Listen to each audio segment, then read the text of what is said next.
मनमाड शहरात उभारण्यात आलेल्या साहित्यरत्न लोकशाहीर अण्णाभाऊ साठे यांच्या स्मारकाचे लोकार्पण रविवार दिनांक 24 डिसेंबर रोजी आमदार सुहास कांदे व समाजसेविका अंजुम कांदे यांच्या हस्ते व लोकशाहीर अण्णाभाऊ साठे यांच्या वंशजांच्या प्रमुख उपस्थितीत मोठ्या दिमाखात पार पडले।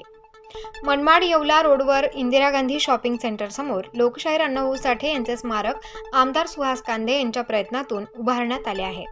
रविवारी या स्मारकाचा लोकार्पण सोहळा मोठ्या दिमाखात पार पडला। लोकशाहीर अण्णाभाऊ साठे यांच्या सुनबाई सावित्री साठे, नातू सचिन साठे हे प्रमुख पाहुणे म्हणून उपस्थित होते।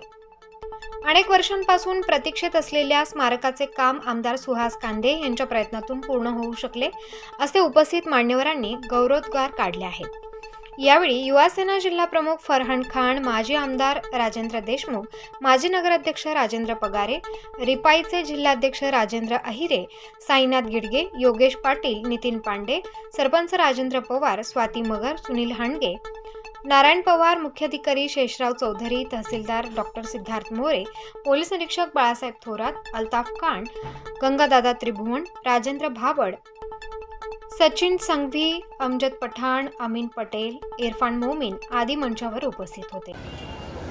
की माझी राजकीय, सामाजिक आणि आर्थिक लायकी नसताना सुद्धा मी या मनमाडकरांकडे, या नांदगाव विधानसभा मतदारसंघांकडे मताची भीक मागितली आणि ती मताची भीक माझ्या झोलीत टाकली आणि त्या भीकेमुळे मी आज आमदार झालो।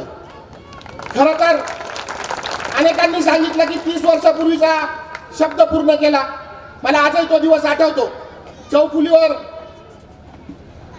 आपले मुरली काका आणि बाळासाहेब आले होते आणि मुरली काकांचा तो शब्द आजही माझ्या कानामध्ये आहे, अण्णा जोपर्यंत मी जिवंत आहे तोपर्यंत मला हे स्मारक उभं करायचं आहे, काही करा पण मला हे स्मारक उभं करा। मला वाटतं आजही आपल्याला तो रस पित होतो आपण, त्या रसगुरावर आपला हा मयूरभाऊ बोरसेर आपण होतो असा शब्द।